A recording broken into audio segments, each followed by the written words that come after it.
Why do you guys not do your voices on the sign out? Because it's hard to remember Strummer's voice. All you have to do is go, fucking, hey, mate. Fucking oi, mate. Fucking Strummer, eh? By the way, welcome to the Metagame Minute. I've hijacked it. Welcome to the Metagame Minute, you fucking little white bitch. The only difference for Vinny is you just got to call someone a bitch. Yeah, you just got to put your fingers up. Yeah. You fucking little bitch. It would sound the same. It would sound the same. Fucking bunch of little sandy-haired, like, bitches. I run my I already rapier forgot straight the through name him. that I was trying to remember. What was it? Korig? Kogra. Kogra. I wanna sit, I'm gonna hijack this and we're gonna go around the horn here. I wanna fucking straight up shout out fucking Dash for that fucking amazing speech, moving the fucking story along, getting a bunch of information, and for fucking throwing speculum in a box in a motherfucker. Yeah, and Dash was just like, I'm gonna steal this. And Yeah, it's that was gonna be like- epic. Yeah, that was like the first big time that you've talked, right? yeah, that was the first time that my character actually like spoke. Yeah, that was amazing. Like that whole thing of like, going back and forth and kind of like, and such a cool idea. And anyone else can speak to this, but like, such a cool idea. Like, I really enjoy how you play certain things because like, I would have never have thought to been like. To me, it became like almost like Full Metal Alchemist. Like you were drawing like transmutation circles and like different sorts of shit like on the thing and like presented. It was like, hey, are you as smart as me, fuckface? And what I love is that what he wrote down is absolute like nonsense. And so he just took this sheet like, oh, I have a new spell and it's going to do absolutely nothing. I'm a fan of the whole idea of you found a way to battle a guy without traditionally D&D battling him. Yeah. Right. Like it was a battle of wits. Right. Yeah, no, It's like a rap battle, a wizard rap battle. Yeah, you guys wizard rap battle. Yeah, 8 miles. Yeah, you just took the whole thing and just turned it on inside and said, no, this is how we're gonna play it. Fucking Yeah. got some like charms here and shit, but like fucking look at these calculations and tell me that your spell doesn't suck fucking balls, mate. And that's how Strummer would have done it. You spell suck fucking suck was balls, definitely you epic. little bitch. Yeah. That was fun. Well, what was really interesting and fun for me, like during the recording or whatever, was like while you were going off on that whole thing, was looking at Milo's square and see him like shaking and laughing like as much as I was and like clapping our hands and shit. Yeah. Like, dude, and I texted you like after you got done, I texted you. I was like, dude, that fucking ripped. That was some of the best RP. That's really good. Yeah. Yeah, I love that kind of RP. That's my absolute stuff. favorite thing when someone can pull that off. Yeah, it's like the improv in action, like it's not it's one of the things I love about like urban shadows. You just fucking spitball all this shit out and it's like, all right, that's canon or nonsensical, but it's so fun and magical in its own right. Yeah, he took the story that was being created and then built on that story to create his own image of the story. It was perfect. I loved it. Yeah. It was great. Yeah, I just went into like this stream of conscious, like stream of thought thing where I was just like, I'm just going to just say words. Like it doesn't have to make sense. Just say words. Because the point is you're just trying to, in essence, like outsmart the guy that you know more. And so I think from his perspective, like maybe I guess in canon or in theory that like Yolov probably treated him as if he would treat like a student who thinks he knows more or is trying to like go above board in class. Yeah. So it's like, oh, you think you know more than me? Okay, well, I'll just do what I always do with like my students. And that was a lot of fun to do. It's always fun. It was fabulous, man. Yeah, Great job. it's definitely a highlight. Definitely a highlight of the episode. Yeah. Any thoughts? Any other things from you, Dash? Like you that you're thinking about this episode, or like any premonitions that you're like what's going on with Eben and all that shit? No, I just I know that this fight with Eben's gonna be really hard. I know Alex isn't gonna make it. Like we show up and there he is in the room and you fight. It's gonna be we have to fight these elemental earth molt things. Oh yeah, there's probably Yeah, like layer right. actions and shit like that. Yeah, it's gonna be or maybe we're just giving Alex battle. ideas now. I know. We're That's just right. he's like it was just gonna be a straight battle.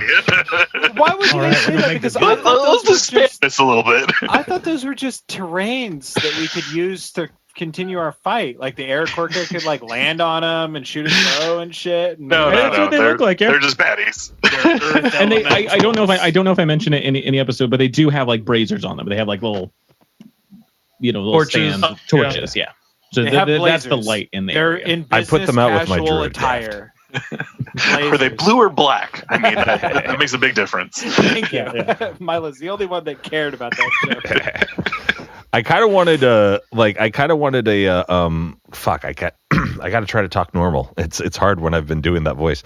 I kind of wanted to have like more of a.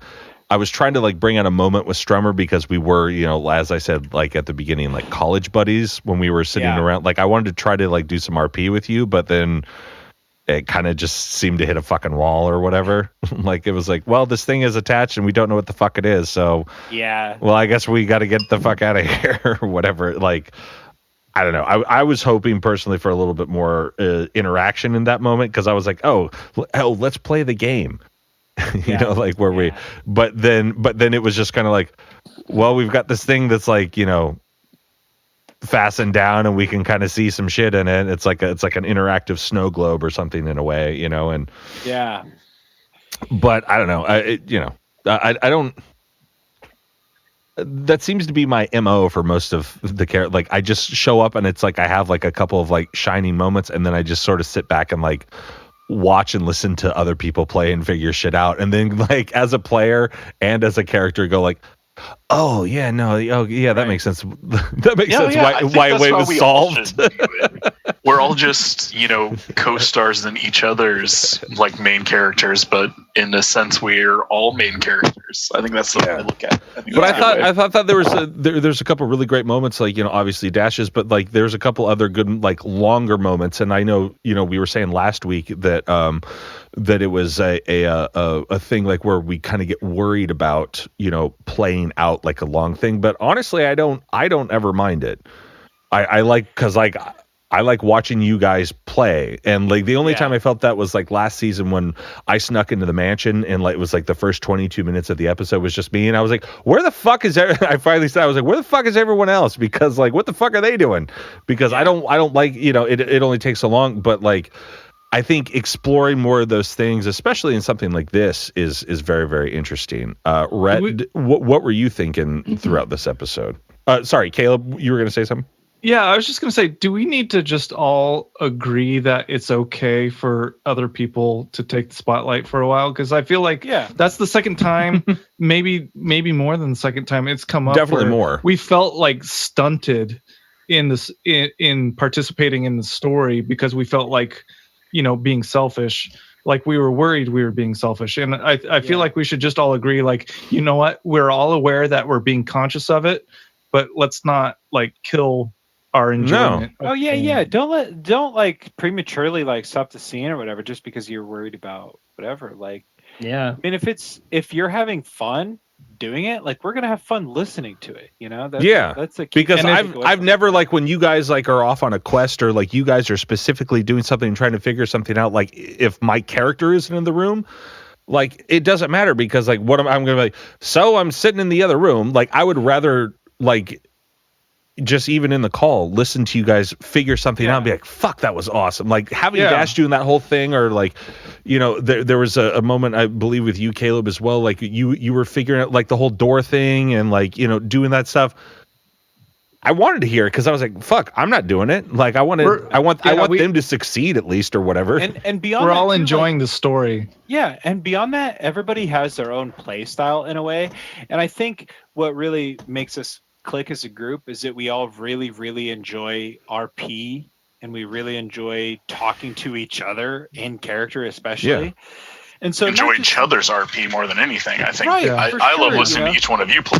And that's one of the things that that's like the Milo game is like, especially listening back to season 4, like the Milo game is like Ball is doing this stuff. Hey, here's a moment. Yo, what's up with Zephyrus? And you bring that out and oh, what's up with Scory? And you try to reach out and have that moment with Scory. Who has ever said that?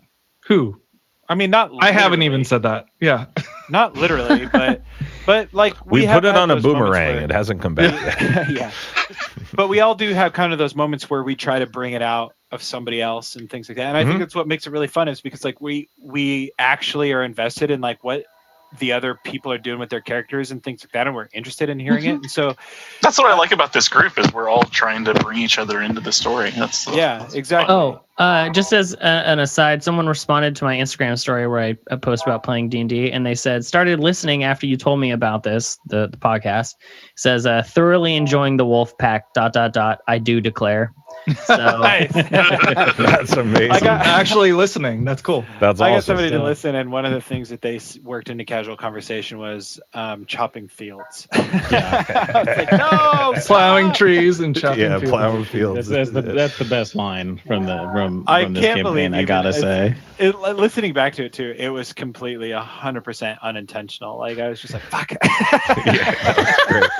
It's super funny. I went back like, now that as of the recording of this, this week was our finale episode or whatever. So I started this over just to hear our stuff.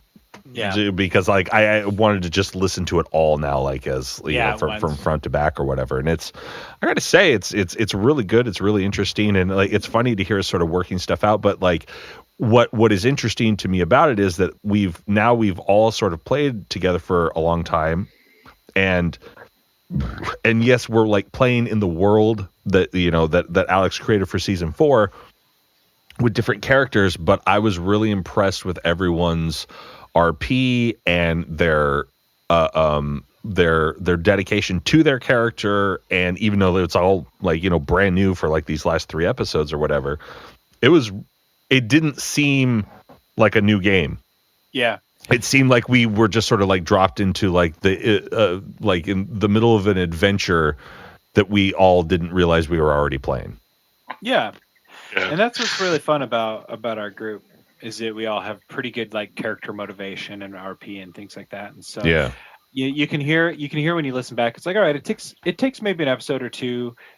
All right, there's our characters' voices, our characters' motivation. And then it's fun. Like, what Ball's going to do. You know what Scory's going to do, kind of in a situation. Not like, no, but you have an idea. Rhett, do you have any like theories or anything, throughout the episode, like once like we got to the ball or some, big moments for you where you were like, oh, I think this is where the story's going type of thing? Yeah, I had no idea. I thought Eben might have was going to talk to it through the crystal ball or something like that. Like, it helps that Strummer is not a magically inclined person. He's a hunter. He's a straight like killer in the dark type of guy.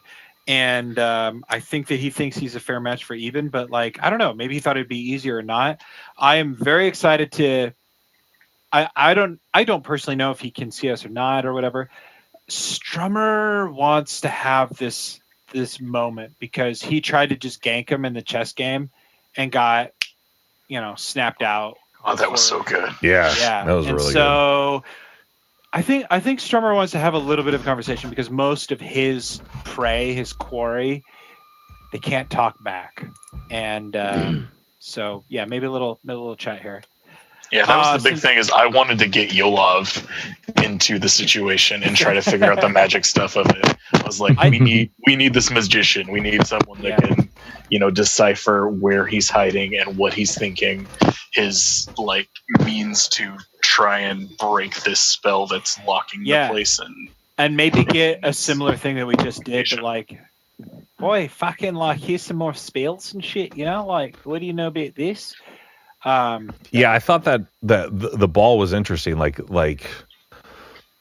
I didn't know like quite what to make of it. I still don't quite know what to make of it. I'm not sure either. Seeing him in there, or if it's like, I mean, I know it's like a scrying, like Dash, your character, it was like a scrying thing, but it's like, I almost like want to think that it's like, it's it's like a secret to defeat. Like we saw something in the image that's like the secret to defeating him somehow. It begs the question, like, why was it even there? Like, why is this? Why not? If it is truly showing you a glimpse, like, why was this Achilles heel out there for you guys to see? That's like a fallacy, though. Like, You're where's assuming that's a fallacy, though. You're like, I'm playing a game, so this must serve a purpose. Like, right. Yeah, but you know, but we are playing a game. We are playing a game. It should serve a purpose. Does serve a purpose. But Caleb, Alex is a good enough DM that he's played that against us so many times. I mean, he's okay. Yeah, that's true. Yeah. That's true. Like, he's an asshole. I mean, it feels good. It makes it feel cohesive, and like our characters know what we're doing if we look in the crystal ball. And yeah, the symbols he was writing down was like his true name, and we could utter his name and feel absolute with a power good enough over history him. check. Like, sure, Yeah, that's right. great. Well, I don't need. Did you try his handwriting? Did you try rubbing the crystal ball? Oh shit! I know you put your hand on it, but did you? Try He tried rubbing it, but it was counterclockwise, and you have to specify that it's clockwise. It's got to be clockwise, and it has to be approximately 3 centimeters per second. No faster, no less. Well, Caleb, yeah, of course. what was your thought process throughout the episode? Like, you had some good moments, you know, finding the door and, you know, doing some shit. Like, and who and were you one of the ones that was with the sleepy time tea that like you were effective? I was under charm. Yeah, I was under charm. I was just kind of riding that out. People were doing the work for me. So I thought it was weed smoke for sure. Yeah. It's like, hey, fucking waiting for someone. I'm like, oh shit, what's up? It was somebody just blew in my things. face. Somebody. Yeah. No. I was enjoying that. I'm glad Dash did what he did to kind of get us out of there, because I didn't see a way out. Yeah. I was charmed. I was about to be forced to drink tea that might be poisoned, which would have been up to a dice roll. Yeah. So it kind was of about to be a bad situation. Yeah. Saved my tail feathers for sure, and I am grateful for that. Of course. And then you found the door that has led us to this weird void. Yeah, so I found a door. Well, I mean, it's just well done. You know. Oh yeah, I didn't find a fucking door. Like, you got to, like, you know, I don't know. I'm just thinking of like moments that you had throughout the episode. Yeah, no, I'm with you on that. I feel like we probably should have had. If we had a choice and it wasn't up to dice rolls, we could have divvied up the team a little better and had a better team on the orb and a better team with the door and maybe a better team with the mirror. But I mean, did everything mirror instead of the stoned guy. Well, I think it was up to the dice roll. Yeah. Of the high and the low. If That's there's actually an something with the effect orb, of I have mimicry. voices. But no, I can also copy. You didn't. spells. You can't mimic like. Oh, that's right. You do have that spell. I do have an ability where I can copy spells. Yeah. And I can copy handwriting. That is a Kenku Okay, thing. we're sorry. We're sorry. Why didn't you say that in like when we were recording? We are recording, and I am saying it. Just not in play. I'm disturbed and really interested in what Bob found, though, the mirror with the merchants and the dead people. Yeah. That was weird. Yeah. Any Kill them? and before we go on to that, because I want to talk about that for sure, Caleb, any theories about about like what's going on with Eben, what we've seen, any like what's going on in your brain and in your character's brain? I think he's still in the room with us. I just need to perceive him out. Like Vinny is very much the eagle eye. Like that's his thing. And he's sure that if he is in that room, he can find him. And right now, he's seen magic before. He knows people can disappear, but he thinks that he's still in the room. And It's just a matter of looking around. So as soon as we pop that can the next episode, his peepers are looking. Gotcha. You got to pop them peepers. All right, Now Milo, you your thing reminded me Harry Potter mirror Erised, like fucking just like breaking the mirror and getting like the the thing or whatever. I forget the stone of the Philosopher's Stone. That's the entire thing, but it's except that yours was dead bodies. And it's kind of disappointing. but yeah, like I mean, that was a pretty big moment for you in the episode. Like, what were you going through? What were you thinking that entire time? And then what were your thoughts like once you saw what was inside of the present? Yeah, definitely the evil version of myself. It was like, okay, well, this thing needs to be destroyed, and I need to see what's behind it because there's clearly something behind it. Having the bodies behind it, I don't know. I think it might be maybe this is like a trap for people that are wandering to try to find Eben, and they just happen to get caught in this mirror, and maybe I narrowly avoided being captured myself. Is kind of my only thinking. I don't know. My initial thought was to try to search the bodies for some kind of clues, but there wasn't anything on them. So I don't know. I don't know what it was all about. It was interesting, but I don't know what to really make of it. Yeah, right. For real. Like it was interesting. Maybe Eben was the mirror and the dead bodies were us. Oh, You were dead YOLO. Fucking YOLO for real. We've always been dead, and we've always been here. Oh no. Any theories about Eben and what's going to happen, in future episodes, Milo, next time? I'm just excited to see what happens. Nice. I'm more excited about my birthday cake. Oh yeah, for sure. Alex, anything so we can let Milo he's gonna is there any A, how are we playing your game? And B, any moments, any things that like really stuck out to you as a DM that either went exactly how you thought maybe, or that were something where you pivoted and were like had no intention of this, but this was awesome. I mean, yeah, this has been a lot of fun. This session here. Obviously, yeah, with the gnome, that was just me wanting to have a gnome like that was playing with magic and the rules of magic, and if he could like create an experiment to try and mess with it because he knows his boss is like on the way out and he's just wanting to get the hell out of there. Gotcha. And so that moment with Yolov was just perfect. It was like, wait, you know about magic? You do an experiment? Okay, I can. Figure this out. The other things, the effects of this place that are disorienting are actually from the guards and wards spell, which has been a fun implementation. Like coming up with this place was me just trying to think, well, how would a genie create a little place that he's going to be able to, secure? Yeah. And so that's part of it is whenever you go and take a turn, if you go down a corridor, there's a 50% chance that you go a way that you didn't think you would. That's really cool. That's right. That's been one of this whole thing has been something that I have looked forward to since early on season 4, when Eben was first introduced, since we first talked about his. It's about episode 12, I believe. Ability to move around and things like that. Like I've wanted to be here, and now that we're in here, it feels really good. Yeah. I've been watching a lot of Supernatural and thinking about like the Winchesters hunting down monsters and stuff. Like we're in their lair. You and my daughter. I don't know. It feels fun. It feels really good. Yeah. And like you were saying, I think a couple metagame minutes ago is that I had this character. I've had this character for so long. And I haven't been able to put it into a campaign yet. And so this is really the first time I've been able to do that. I actually stumbled upon some of my notes from like 8 years ago about him. Wow. It's hard for me to like kind of switch gears a little bit because Zephyrus, I think, was like very, like he had a different relationship with Eben where it was like a little bit more intimidation. He didn't like him. They didn't get along necessarily, but he was intimidated for sure. And now Strummer's here to like kill him. So it's kind of like just murder him. Yeah. Yeah. It's like kind of a different section in my brain a little bit. I think it's just really cool that like this thing that like we sort of learned about. It was around like episode 11 or 12, I believe, when Eben like when we first got to the chateau and we dealt with Eben or whatever. Also, his voice is a little bit more gregarious, if I remember correctly, Alex. Yes, yeah. And I think his voice will be a little different here. He's not he's not putting on a show as boastful and I'm here to tell you what to do. There's a voice. He's panicked about something. He's like, what's for going sure. on? It's just interesting that like this.